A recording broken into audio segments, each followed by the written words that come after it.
Well, good afternoon, everybody. I am joined with a longtime Kamandi fan, and that's what we're going to be talking about today. We're going to be talking about one of the greatest series that Jack Kirby ever did while he was at DC Comics. My guest is the last boy on Earth, Shannon. How are you doing, sir? Hey guys, good to be here, Mike. I appreciate you doing this with me today. Oh, my pleasure. I appreciate you. You and Gold Key Geezer have been wanting to talk about Kamandi, and I'll drop myself to number three fan on the list. I think I'm a pretty big fan, but I'll let you guys have the number one and two slots and fight it out. And Hey, we're gonna just as long as you're a fan, we're all number one. exactly we're gonna continue this discussion Wednesday night for our usual stream, but we wanted to get Shannon in here where he could get to us because he's unavailable most nights, and so Shannon's been a longtime Kamandi fan, and so have I. But tell us your impressions of the series and the character, and even his origin, if you want. Oh yeah, well, like I was talking to you earlier before the stream, I found Planet of the Apes, the original franchise, and Kamandi about the same time, and I was always a big sci-fi fan. Anything post-apocalyptic or dystopian, or I got to be a huge fan of that kind of stuff. And so it just all kind of fell in. I love the apes, and Kamandi was kind of similar. But yeah, I just really loved it, and I'll pull out the first issue I ever bought. I'm not sure if I have I don't think I have the original, but this is my favorite issue. It's like I showed you on number 18, like on my coffee cup. Sweet. But yeah, this was a great story to me. You have the eater, you have the little gopher people, you have gorillas in it, and before I forget, and we might get into this later, but the gorilla thing was always kind of funny to me because if you watch the original Planet of the Apes, Yeah, there was always some gorilla that had a name that started with U. You had Ursus, and you had Urko. There was Aldo, but the gorilla sergeant, his name is Ugash. So yeah. I was like, was Kirby kind of channeling the apes when he did this? I'm sure there's a lot of similarities, but yeah, I always thought that was kind of cool. But there's a few guys out there knows my obsession with that issue. So, but yeah, as far as the origins, and I've seen some interviews with Carmine Infantino because he's the one that signed Kirby to come to DC in the early '70s, and of course he was one of those guys. Kind of reminded me of Stan Lee. He liked to take credit for a lot of stuff, and I guess this part is true anyway. DC and Marvel both were throwing up bids for the rights to do the Apes comic, and DC got outbid. So Infantino was like, okay, we need to create something similar. He said, so I created that for Jack. Not really true. Now he had the concepts for Planet of the Apes, or not Planet, but Kamandi, probably 15 years prior. Now I've got this is really brittle, but I've got a comic here. It's Alarming Tales #1. This is one of Harvey's line, like in the mid '50s, the Thriller line or whatever. Yeah. And there's a story in here called The Last Enemy, where a guy goes back in time or goes forward in time and finds out the earth is populated with intelligent animals, and it's like the dogs going against the rats. So there's that. And there's like I think issue 27 or 28, there are like some military bulldogs and so forth. So he might have cut some inspiration from some earlier work. But, as far as the talking animals thing, that kind of originated there. Yeah. And there was an aborted comic strip he had. And I'm sure you might have heard of this already, but it was called Kamandi of the Caves. And this was going to be like a comic strip. These scans are bad, but you can kind of see he already had the name. And this is circa like 1958. Yeah, there's some other, but he already had the name. and he already had the concept. And of course, like I say, Infantino was a lot like Stan Lee. He likes to take credit for stuff that wasn't really his. But I did find some concept sketches that he did for Kamandi. Yeah, and I guess that's Flower, right? Right, Flower or Flower. And what was her sister's name? Spirit. Yeah, probably. Yeah, so there's I think those were like some probably part of some presentation to DC for the series. Some of the other characters, you see Dr. Canis, and you see the bomb that you talked about earlier. Yeah, the Warhead. From the first issue, the Warhead. Yeah.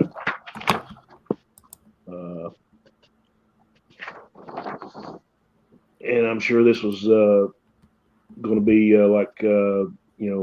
Great Caesar, which is like another thing with Planet of the Apes. His son Prince Tufton. Yeah. Sweet. Very sweet. Yeah. And there's some other stuff. But yeah, it all kind of I always thought the whole thing would have made like a great movie or a cartoon. I'm sure if anybody considered it, they would have thought it was too much like Planet of the Apes. So, as far as my research, that's what I found out about it.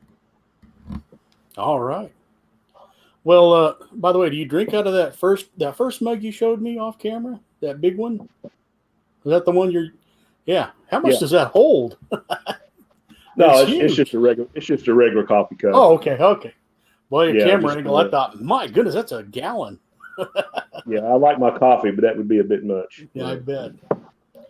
All right. Well, we're getting a lot of chat. That's great. Ty Locks, Meyer Greenblatt, Gold Key Geezer's watching. Hey, Robert, good deal. Yeah, I know he's a Kamandi fan. And you brought this one over. Yeah, this is my buddy Rob from Tennessee. He's a big comic guy. And we talk on the phone every so often. Yeah, he's got a great collection. He's a musician like me, and he knows I work at a distillery, so I always get that. So all right. Well, let's talk briefly about the Planet of the Apes comparisons. As far as some people were probably a little unfair to Kirby, saying that he steals all this, but I don't believe so, because I think you can be watching a commercial on TV for a movie. You can kind of get the gist of what's going on. You could be walking by a magazine rack, see some photos of the apes, and I don't know how often the Statue of Liberty was used in early sci-fi, but he claimed to never have watched the Planet of the Apes. But what people notice in the very first issue, there's the Warhead. So you've got elements from the first two movies. And so I'm trying to be fair and courteous at the same time, that we have to acknowledge, there's a lot of similarities, but it wasn't just limited to apes.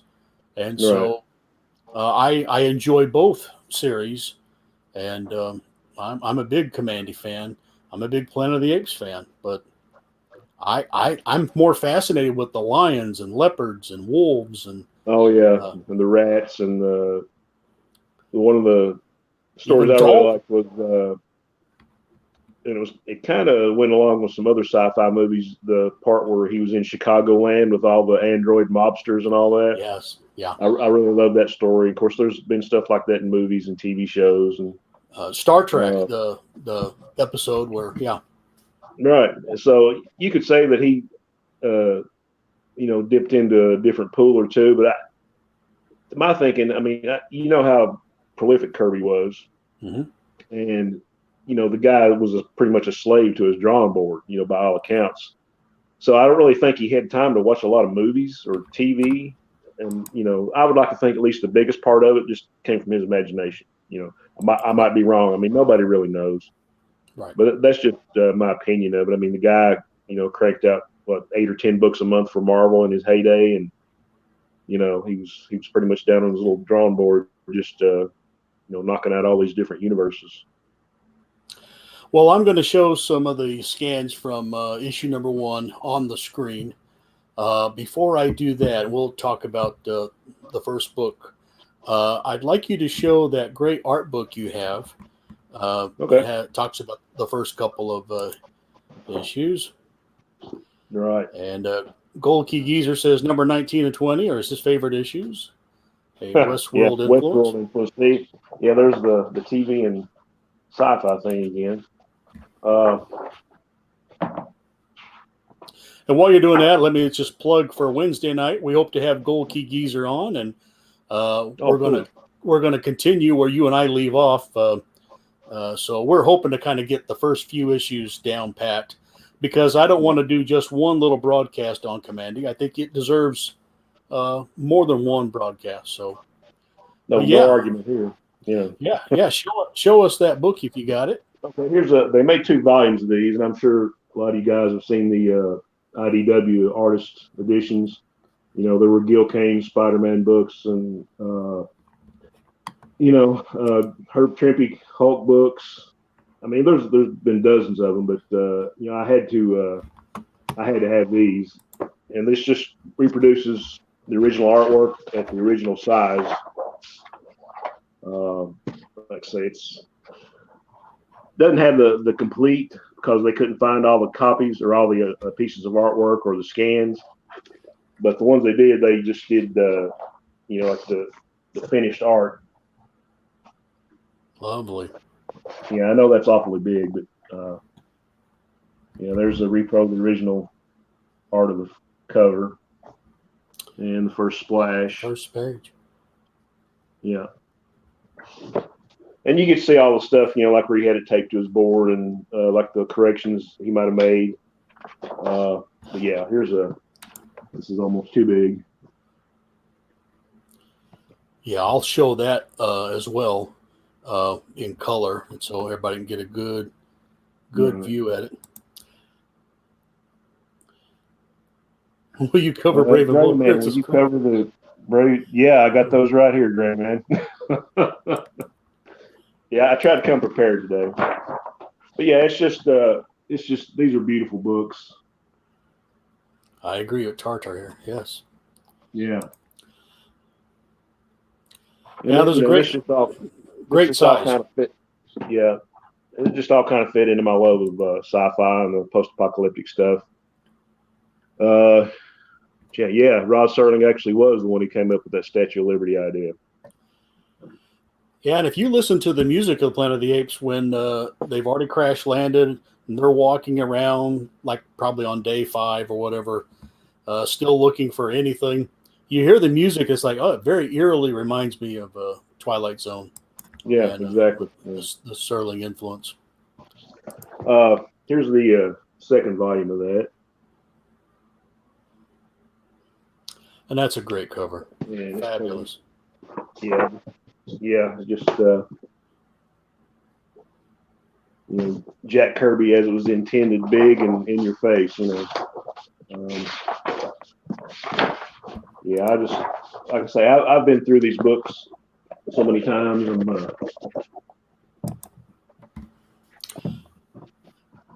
Gray Man's comic. I think it's H.G. Wells' Island of Dr. Moreau. And of course, you got a little High Evolutionary from Marvel in there as well. But right. All right. Well, let me show a couple of interesting images. Well, first, of course, everybody's familiar with the cover. I found a great reworking of that. Of course, I don't ever want to get rid of the originals, but I wanted everybody to see this. This guy did a kind of a painting, kind of like Kamandi had already been there a few days earlier. This is an earlier trip late at night. And so when you see him on the cover of number 1, that was the last time he paddled by the don't know why the grandfather sends him out, but I love that I love that. Get time, send me a scan of that. Oh, sure, sure. That'd make Yeah, a great poster. let me tell you, his name is Giorgio Kamala, Comola, or M-O with an O. Huh. There's three That's O's in pretty there. cool. Camolo, Yeah. Giorgio. He Okay. did some great stuff. So Kamandi starts off, and well, we're going to switch over to. I'm going to show my screen here, and let me get to that, and we will select Kamandi. These are my scans. So his name is pronounced for us by Jack early on, Right.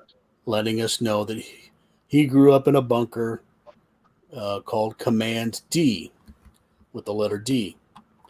And so he starts off. He sees some early humans early on, I mean, and they run from him. So that's similar to the Planet of the Apes, Right. but Right. he's at least packing a weapon, which is something Charlton Heston and the fellows didn't have. And then you see the door swing open of Command D. So you also are reminded this is how you pronounce it, because I'm sure, I guess, back in 72 or 73, when you're picking this up off the newsstand, you're wondering, how's that pronounced? Of course, we're all familiar with it now. Right. And he runs into what you don't realize is a wolf. and at first it's like, what is this, a gerbil looking at him? But no, Kirby's got it in big letters at the top, wolf. So Right. So our first encounter is not with apes like Planet of the Apes. We're running around with wolves, and they've already killed his grandfather. So you feel sympathetic for him, and some great Kirby action. He gets to find an excuse to put in the crackle with Right. an electrocution scene. The Kirby Crackle. What would we have been without it? And then Kamandi borrows the Wolfmobile and goes cruising through, I guess, New Jersey. And there you see, on horses, you see some tigers. Right. And now the one animal that he didn't really make stand up, wear clothes, and talk was the horses. Right. And in one of the Kamandi books, I think they're answering questions on behalf of Jack. And Jack's response was every time he thought of a horse walking around and talking, he thought of Quick Draw McGraw. So, yeah, which I read that somewhere. As a real good excuse to not have them running around. So he's enslaved, just like Planet of the Apes, Charlton Heston. And here you see your first dog encounter. Mm-hmm. So they're mixed societies, I guess you could say. And there's the water hose, like in so Planet of the Apes. Very similar to that when they were trying to get Nova. Yeah, I'll never say that he didn't borrow from the apes, because basically they wanted to have the Planet of the Apes, but they couldn't, so they were just going to do something similar. So I'm sure he kind of dipped into the well a few times for that. Now here, they've got him dressed up and on a leash, and he's like a pet to them. He's really demoralized. His grandfather has passed away, and he thinks, I'm going to spend the rest of my life as a pet. He's demoralized, and he sees this warhead, which reminds us of the second movie. Of course, yeah.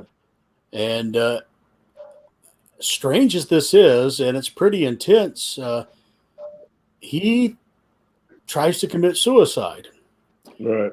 And we can't really sugarcoat that. He really does say, you know what, I'm gonna kill all you guys with me.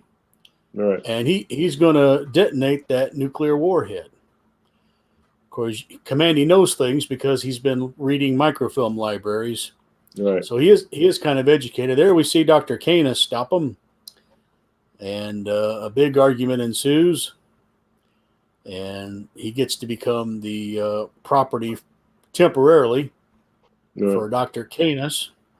And there you meet another human, but it's not really a human, it's a mutant.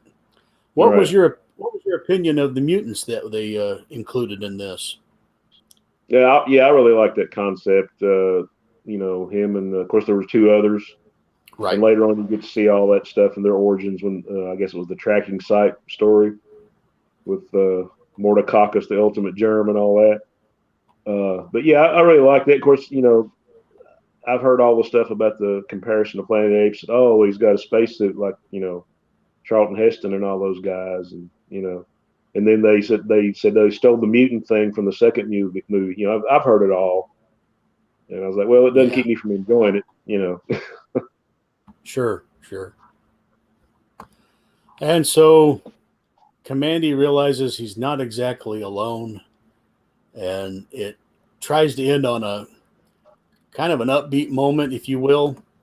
Right, And things are going to look up, and so you can't wait for the second issue. So right, we'll plow through that a little bit, then we'll take a break. There's the rats, and yeah, I love the way they're drawn, and look at that. That's just yeah. That's amazing. I think one of that's the things really, I mean, I hadn't seen a lot of Kirby stuff because I was more of a DC guy. I think I had like one of those little pocket paperbacks of the Fantastic Four reprint in the first 6 issues or so. But this is the one. This is Kirby. And it just kind of jumped off the page at you. I mean, man, this is just like a movie on paper. yes. But yeah, those are great pages. So he's still kind of wearing this ridiculous outfit. Right. And of course, there's always somebody running in here causing all kinds of trouble. And it's like, they've got to, they got to get their vaccines, they got to get their shots, we got to isolate them, we got to go grab them, and they can't. We got to segregate them. So Right. It's like all it's that. the vet. And then anytime Ben Boxer gets to look like the Silver Surfer, I think it's just awesome. Yeah. And like a man of steel. Right. And I'm not don't want to interrupt you, but one other point I'd like to make is when Kirby originally started this series, he really didn't want to. He wanted to just like do the concept and pass it off because he kind of considered himself an idea guy, story guy, and I think he was wanting to. You heard of the artist Dan Spiegel, right? yeah. Yeah, he was actually wanting Dan Spiegel to do this, and I guess Infantino told him, said, "No, so you're going to do this book." So Well, I guess that's one decision we can be happy that Carmine did do, because especially those first like 32 or so, yeah, they're just beautiful to look at. And by the way, I'll go back up. I like the way the rats argue amongst themselves over a card game. yeah, That's little elements there of just these guys don't even trust each other. So, and Ben figures out a great way to land on his little button on his chest, which activates his great powers. And look at the mouth on this guy. He could just eat Kamandi's face off. right. How can people not like this? This is just the most awesome stuff in the world. Yeah, it's like he took Planet of the Apes and just he caught the ball and he just ran for the end zone with it. I mean, he just every little concept he could come up with. And so that ends with issue number 3, and we'll check back with that in a second. But I don't want to overlook anybody in the chat. Looks like we're caught up. So far, these first 2 issues, the ideas and concepts are great, and you really do feel like you're part of Kamandi. You're also on the run, and there at the end, he wants to join with these mutants because I'd be better off with you guys than just running around New Jersey countryside here, being chased by rats and who knows what. A lot Exactly. of Yeah. good, intense fear or anxiety that you could read into this, and the art is just phenomenal. Yeah. Do you have Yeah. any The comments inkers, on the first two? Go ahead. yeah, the inkers he had Mike Royer and D. Bruce Berry. I mean, to me, there was like for that series anyway, they were like the perfect inkers for that. Yeah, and a lot of people think of Joe Sinnott and maybe Dick Ayers as being his best inkers, Hmm. but Mike Royer, Chick Stone, these Oh are yeah. other guys that do really, really good. I'm not a Vince Coletta fan, really. I No, don't think we he could. I don't think he drew enough of Thor's original brushstrokes, but Yeah, I could go on and on about Coletta, but I know there's a lot of people like Coletta, and sure. really, not to get off track, but I looked back and saw some of the artwork he did for some of the romance stuff, like back in the '60s, and it was actually pretty good, just the art he did himself. I agree. I But agree. he wasn't my cup of tea as far as inkers. No, no, and yet it's part of the Thor journey into mystery. It almost would be weird to see it somebody inked by somebody else, but Right. yeah, that is you're right. That is a can of worms. So uh, to get us back on the gorilla element, we go to Kamandi number 3, Right. and so we'll take a look at that real quick. And, by the way, in case anybody's wondering, I have these scanned in my DC side, so I can just Yeah, that's save cool. time by going right to the image. It's amazing all the garb that these guys wear and all the layers. Must weigh 80 pounds. All this stuff he's wearing, but Yeah. great, great artist, great inking, and like for the first, I guess 30 issues or so, you see the splash page, and on page 2 and 3 is you open it up and goes across the staples, and it's just fabulous. I Oh really yeah. I agree. like that layout,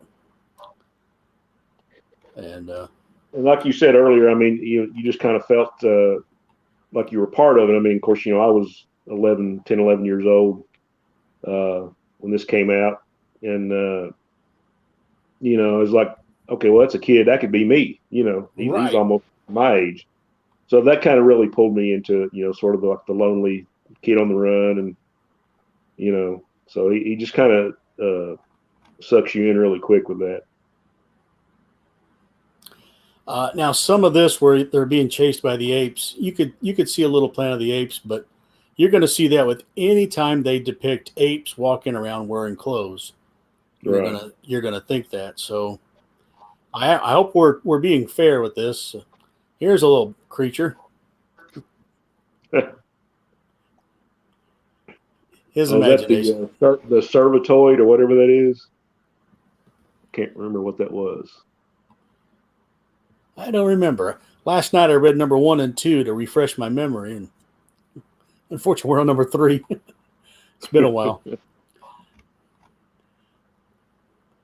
Now, Mike, I'm going to grab a drink. I'll be right back. no problem. So for those of you watching in the chat, we're just running through this great artwork, and if you're wanting me to slow down, I'm sorry. There's just so much, but I will pause every now and then, and you can always back up and freeze frame a lot of this. We're on Kamandi number 3. This is just absolutely fantastic art. More of the Kirby crackle. And here come the mutants to help save the day and save Kamandi. It's just absolutely fantastic stuff. Yeah. I mean, I couldn't put a number on how many times I've actually read through the whole series, but I know like all the Kirby issues at least 3 or 4 times. Another great cover. And here we have product placement. Yeah. For DC, it's drawn beautifully, and Right. That's what you call some shameless plugging right there. it's nice to know that some of our funny books are going to survive all kinds Right. of disasters. So here's their splash. And Kamandi's on and on again about, hey, you guys got to stop and read these comic books. They're great. So, Right. uh, Yeah, I'm too sure he bad. had fun with that one. Now, I noticed they didn't show where he found, a Richie Rich or an Archie or something like that, No, or dare I say, a Spider-Man. Yeah, no. but here's a great poster shot. Oh yeah, yeah, I love that one. And later on, when you get in, these balloons are attacked by bats, and I think that's around number 9 to number 10, and those are outstanding as well. Right. So you see where the other animals fight with each other, and not very civilized at all. Yeah. But And it's like the action never let up. I mean, it's like he was jumping out of the frying pan into another frying pan. yeah, and like a dumb gorilla's going to go down there and show him who's boss, and Right. doesn't quite work out. Yeah. Go down there and take your gun with you. That's always pretty smart. Right. So, and so some of your books do the original art scans of these that we're looking at. Right. And so here he meets the prince, and he's going to feed him like, here. The cat is feeding the human like a cat. Here's some nice milk for you. Right. So there's some great irony here. And although these are ram heads for the battering rams, I don't know if Kamandi we ever got to see any rams or any of the. I think so. Not to my knowledge.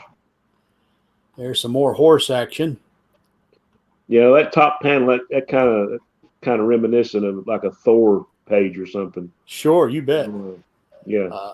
Or slightly anything Conan or right. Barbarian.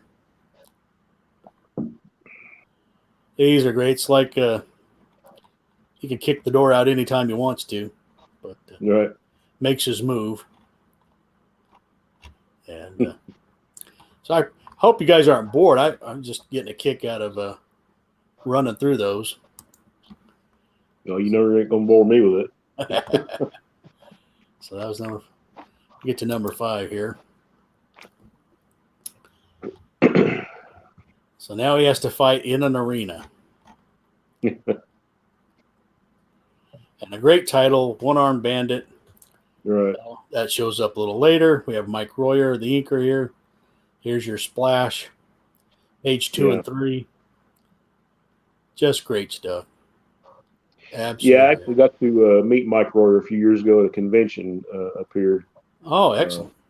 And he signed some of my Kamandi books, and he was a really nice guy. So every now and then go ahead. Go ahead.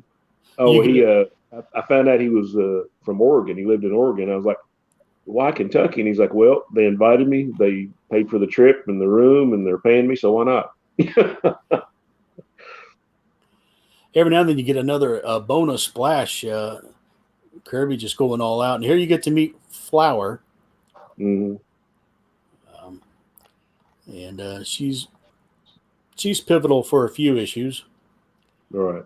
And you can't help but wonder about Bambi when he meets the skunk, and you can call me Flower if you want to. I don't know where Kirby gets a lot of these ideas. So here's a Murdoch field, and that classic Kirby hands to the face image. Right. Yep. Here's the big fight. And we were talking about maybe him borrowing, from Planet of the Apes or whatever, and there's been that argument that George Lucas, for Star Wars borrowed from the New Gods. Right. So I'm sure you've heard all that. So I believe they all kind of, it's just like, well, where I play music, I mean, musicians are the biggest thieves in the world, because that's how they learn. It's how we learn. You just you watch other people and you listen to other people. So I'm sure it's I don't know if you'd call it osmosis or what, but hey, buddy Scott, Custom Bromstar, another big Kamandi guy here. Yeah. Right. Yeah. There's no progress. No progress at all, Rob.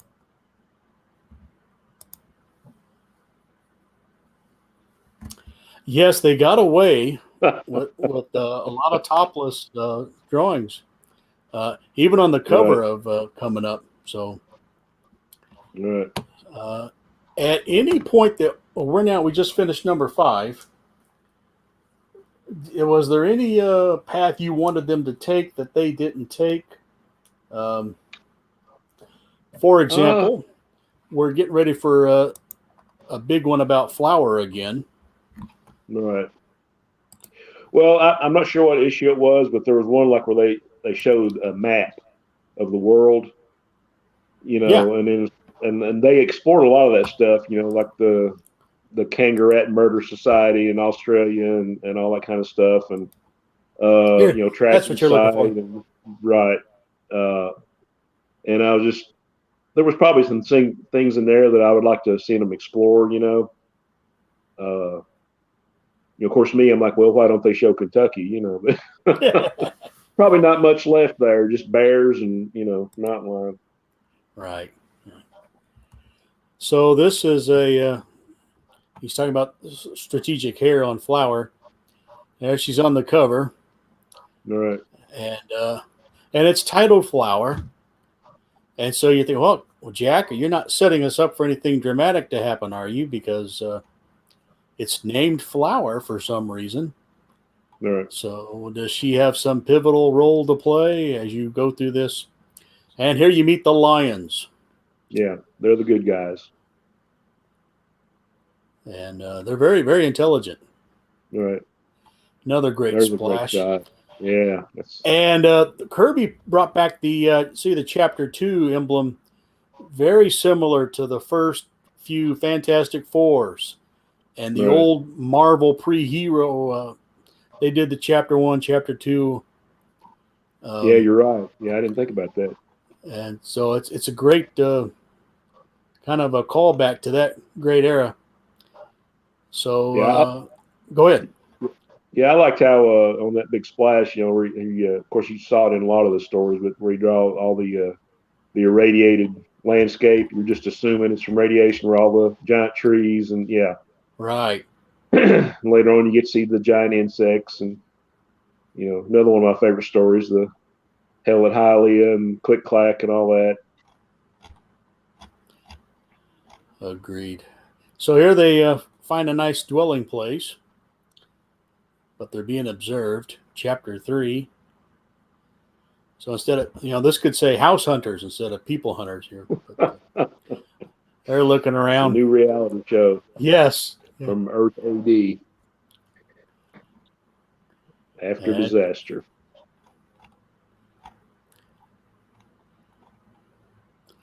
Here you got a lot of heavy inking here. It's supposed to show I was kind of wondered about that. I guess they were just trying to show where he was standing next to the fire and it was nighttime. And right.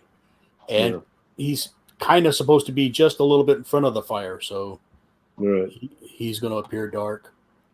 So here, not too bad. It could use a little mopping up and a little dusting. But that's very convenient. They find food that's edible. And so somebody was living there recently. But probably not one of those Levitt or listed houses. No. And there's always somebody coming in and trying to bother Kamandi. And poor Flower gets shot. Yeah. And that was kind of heartbreaking. Yes, I sure was too. So there's the symbolic flower on the ground. And the lions are waxing poetic. Right. And they have killed Flower. Now, at this point, I am not sure if they really thought that was a mistake, or did the fans react real negatively to that, because they have to introduce a sister that she had, Exactly. and Yeah. kind of a twin. But And she what'd was. you think of that? I thought it was pretty good. I mean, she finds out her sister is dead. Flower. What happened to Flower? And she's all torn up. And but I think Spirit. She lasted quite a while in that series. I mean, even Yeah, she was in there even beyond the Kirby issues. right. She was like part of the main cast. Once it got down to like those two and Dr. Canis and there. What was it, the two dogs that were like Sherlock Holmes and his and Okay. yeah. Yeah.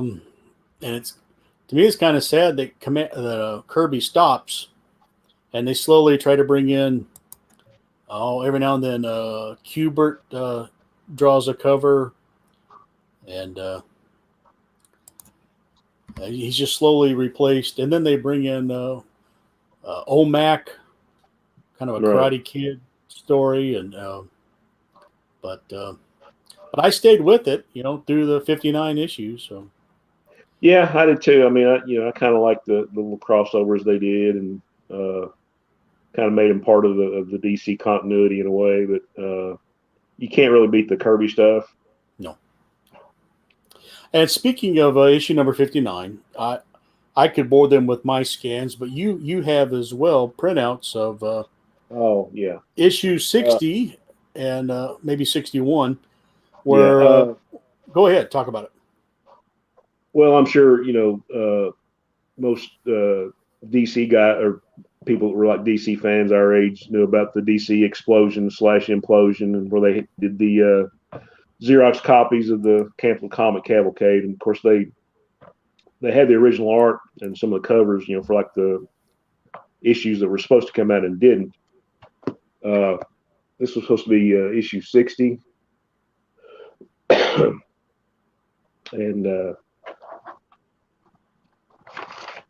there you have some of the artwork for that. I think this is Dick Ayers, or actually let me check that. Yeah, Dick Ayers, and inker was Danny Belandi. I'm not sure what all he did, but yeah, you have the story like where he finds out there's let me find it if I can. There's like multiple versions of Kamandi.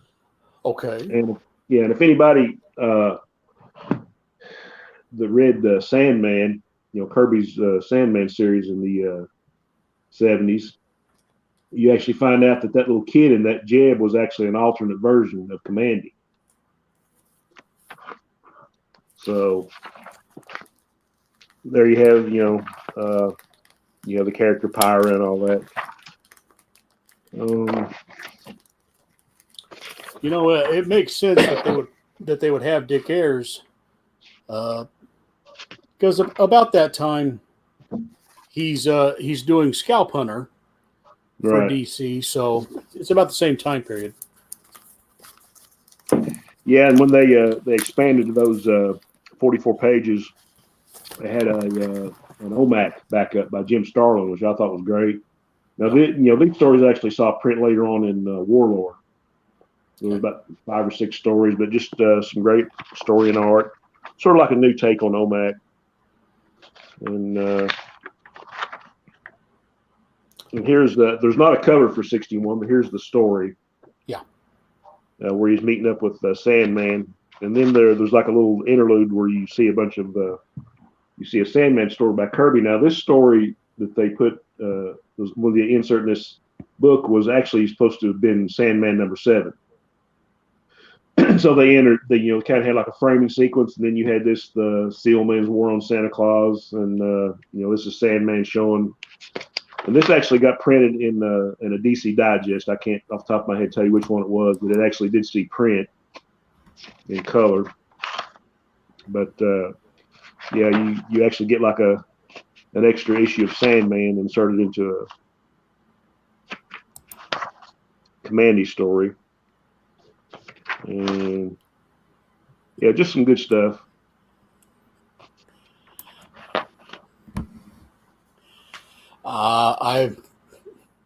He's asking if I can do a Wolfman. I saw that. That's where I've seen him before. Every time I try to almost do it, I start to laugh. No, I'm afraid I can't. Yeah, this is for Kamandi fans anyway. This is a nice little piece of history. I think this actually, one or two of these stories actually saw print in a Kamandi special just a few years ago. Okay. Yeah. Yeah, I of course found all this online, and I put it in my. I have a DC chronologically listed on my that I've been showing you guys the scan. So I insert that when there. I bought the complete set of those canceled Comic Cave Xeroxes. They were like second generation copies, and I probably got them like 15, 20 years ago. So I don't guess there was a whole lot of stuff on the internet about it then, but yeah, there was like a lot of covers, and that's another video or series of videos I'd like to do on the implosion. But there was like they reprinted it front and back.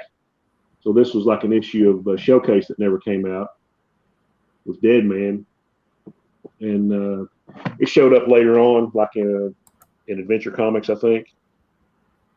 But yeah, nice little piece of history for Kamandi fans. You got a question here, Shannon? Yeah, Rob, I was just talking about that. I bought a set of those canceled Comic Cavalcade Xeroxes probably about 15, 20 years ago. So it had like every page of the original art of all those stories Xeroxed. And I think now you can probably find them online and just print them out if you want. But yeah, I think I paid like $50 for the whole thing, and there was like 500 and some pages. So, it wasn't too bad. Cool. Well, so when I was showing these to Graphic Man earlier. Yeah. As far as I know, this is the only Kamandi action figure they ever made. I think it was like for the 75th anniversary of DC. So you have the little gun, and of course you have his grandpappy here, Omac. It was from the same series, and they came with little buttons or pins. Excellent. Yeah. And of course, you had the Omac eye. I thought they were cool. There was actually at one time a sculptor that made a Kamandi statue, and I think they were like trying to reproduce him, and the guy passed away. I've actually got here's anybody that collects Jack Kirby Collector. There's an issue devoted to Kamandi and Omac. Let me find a picture of that. Yeah, there was actually a statue that was going to be reproduced, and I think I've tried to look up that guy, and I think he passed away, or they discontinued this. Oh boy. Yeah, that would have been the prize of my shelf right there. I'm still on the lookout for one, but no luck so far. But yeah, this has got a lot of like the original pencil stuff. Kirby did for Kamandi. Yeah, with the uninked pencils, and they always have like a gallery. Kirby's pencil work. There's the Helen Hialeah story. I should get that. I'd love to make copies of that, and then I try my hand on some of the copies. Let's see if I can eke some of this. That's exactly what I've got. A few attempts. I'm not going to show them, but yeah. I mean, I kind of fancy myself somewhat of an artist, but some of that stuff will never see the light of day in public anyway.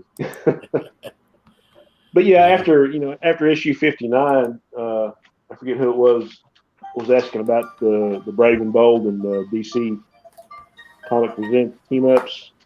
Of course, this is another favorite book. Yes, yeah. I'll permit that one. I told him earlier, I only like the 59.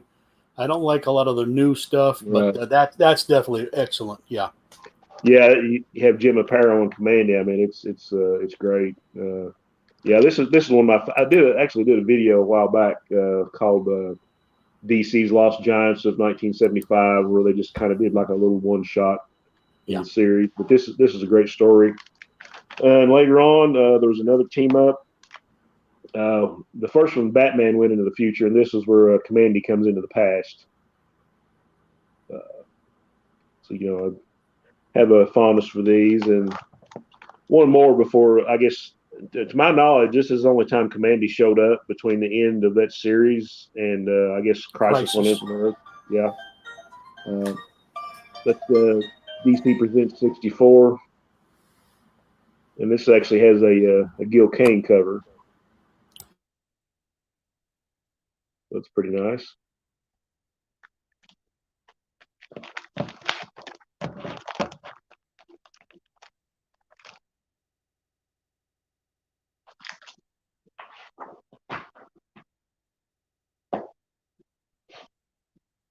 Okay, I guess Mike is busy on the phone. I guess Kamandi is one of those things that there's not a whole lot other than the original series to collect. But once I found out they were going to be in reprints in these archive series, I tried to pick those up. There are a couple volumes of these. This is volume 2. Volume 1 is the first 10 issues, and this is 11 through 20. And you have repros of the covers on the back. So I think you can still find these for a pretty fair price. And then they came out with a couple more, reprinting all the Kirby stories.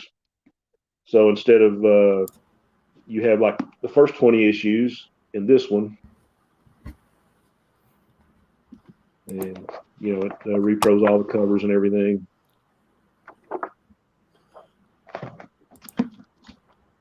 And here's volume 2. Yeah, I agree, Rod. The apparel on Brave and Bold, it's hard to match that. But anything and everything Kamandi that I could find, at least, that had anything to do with Kirby's run. And I guess this last one reprints all 40 of Kirby's issues, omnibus. So this is a serious book here. Yes. But it's got a nice package, and on the slick paper. So this is I guess you would call a coffee table edition. Yes. Earlier, Shannon was showing me the archives, and I was telling him, "Oh, don't lose those. They're about $75 to replace." Yeah, I think you can still get the Kamandi editions probably fairly cheap. Yeah, that is a beast. I agree. I don't have much else on it. Well, I had my Kamandi figure, but I still got one in the package. What did you think of Micah? Did you see the Kamandi animated short that came with the Justice Society animated feature? No, I don't have that, so I don't know.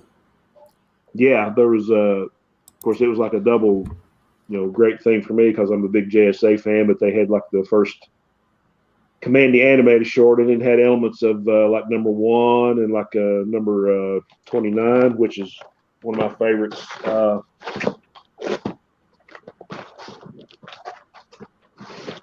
Yeah, of course, I'm sure this is a favorite issue.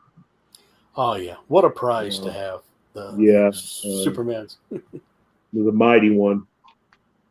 But yeah, there wasn't a whole lot of Kamandi stuff. Like I say, this is the figure still in the package, and you can still find these for a fair price, I think.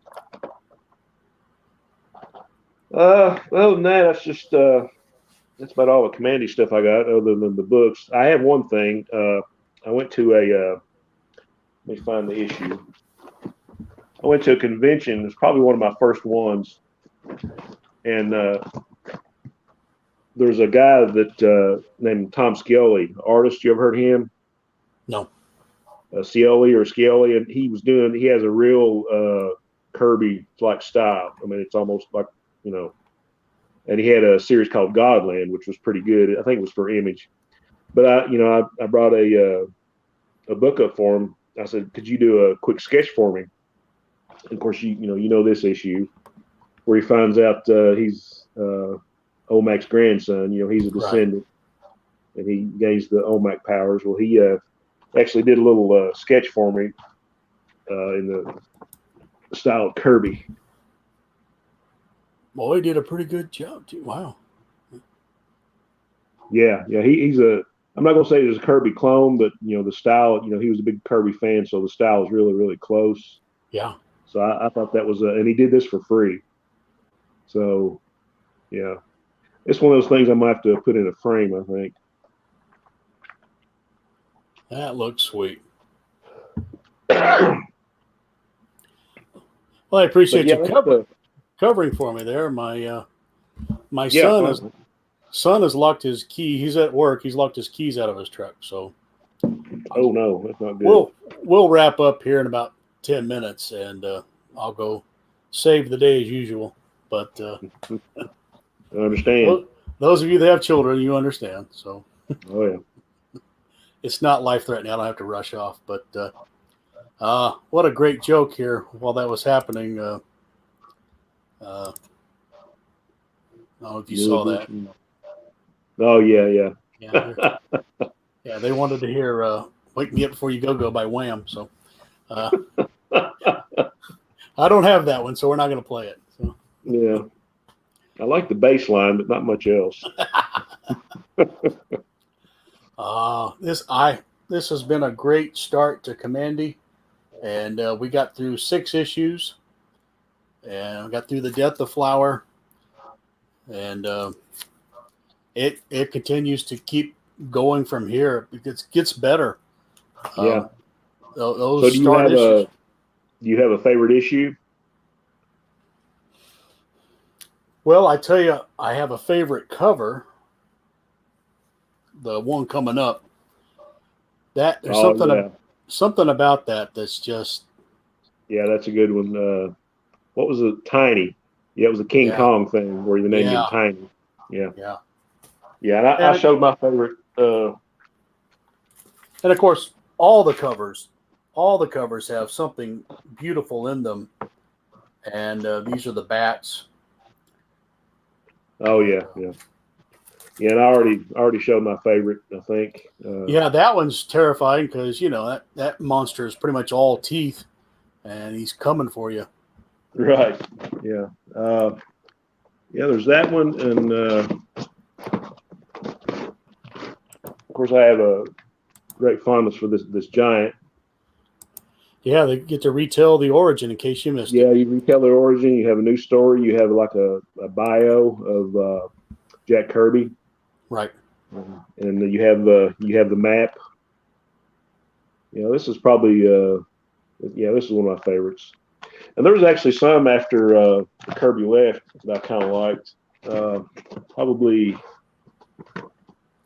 Oh, the one where he's being wrapped up by Sacker. It's a white cover. Yeah, that's a good one. Yeah. Ernie Chan started doing the covers. Exactly what I was going to say. Yeah. Beautiful. This is sort of like the Gulliver thing going on here. And they, I think around this time they had a backup feature called Tales of the Great Disaster, and it was like some different gorilla and rat characters, and what you were seeing in the regular Kamandi. You remember those? Just barely. Barely. But that had some great artwork. I think one you had Pablo Marcos, and then one of my favorite artists from the 70s was Mike Nasser, or I guess he's Netzer now, as he calls himself. But yeah, I really like those backups. Yeah, that's a good one. Yeah, you're probably not going to put one up that I say is a bad one, though. So no. Well, let me see.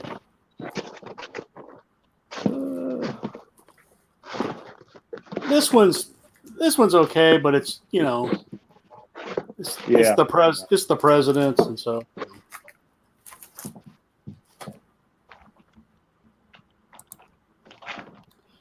Yeah, Yep. one of the better Ernie Chan covers is they're on the boat. There's a lot of sword fighting going on. Oh yeah, yeah, yeah. Here's another good one, the Yep. Chicagoland story. I remember seeing this in those DC house ads. I Yes. was, oh man, I got to have that book. Of course, then you have the conclusion to it, and Yeah. he finds out it's all been androids or robots, and he's off by himself again. So, I think you said earlier this should have been a movie. I can see this being a like a 2 year uh, just a show, like 23 episodes. oh yeah, yeah. I mean, it would be awesome. And I think there was talk like back in the '70s of actually doing like an animate, like a Saturday morning TV show, and for some reason that kind of fell through. So I'm not sure why, but Well, you remember around 1979, 80, the Flash Gordon animated. They had a talking a lion character running around in right, that, and mhm. so they could easily do some of this. So Yeah, yeah, they could probably do anything they wanted to now, but I'm sure they get a lot of resistance for it being too much in some people's opinions, like Planet of the Apes. So, uh, which I got nothing, I love the apes, but yeah, Thundar. yeah, Thundar the Barbarian and Kirby worked on that the animation. So That's yeah, Thundar has one of the best opening intros. right, That is just fabulous stuff. yeah, Well, guys, I hate to pull the plug, but I'm being called away to go help come save the day for my son. So I thought I told him before we started. I said, Shannon, I hope we get through like about 5 or 6 of these. So we did 6. I thought it was a great start. You've got some oh yeah. wonderful books and resources there, Oh, thanks, I and appreciate it. and it was good to have you on the show. Wish we could get you on Wednesdays as well, but Yeah, hope I had a message from Captain Strangelove. He was I commented on one of his videos, and he was wanting me to join. Say, hey, you're yeah, around our age. Yeah, I said, where I work evenings, but in a few months, in the January and December, I'll have probably 3 or 4 weeks off. So I might be able to join you gentlemen one of those Wednesdays. sure, sure. Always room for another. I think he's frozen up. Yeah, This yeah, this was great. yeah. This has been great. I really appreciate you taking the time so we could do this. Yeah, And anytime you want to talk about Kamandi or Planet of the Apes, or sure. I'm here. And for those of you still watching, come Wednesday night, hopefully we'll be joined by Gold Key Geezer. We're going to probably pick up where we left off here. We'll probably start with Kamandi 7, and we'll roll through some of that. Gold Key likes a lot of books that are apocalyptic, so he likes the Dagar and the Mighty Samson and all those characters. So I do too. Those are great books. So Yeah. I'd love to keep going. I'll have to catch the replay on that one, but I'll be tuning into that. That'd be great. I'd love to keep going with this. I'd put the link in the chat and I'd bring in more people, but I have to go save the day. So everybody have a great, wonderful Labor Day, and we'll see you Wednesday. So long, everybody.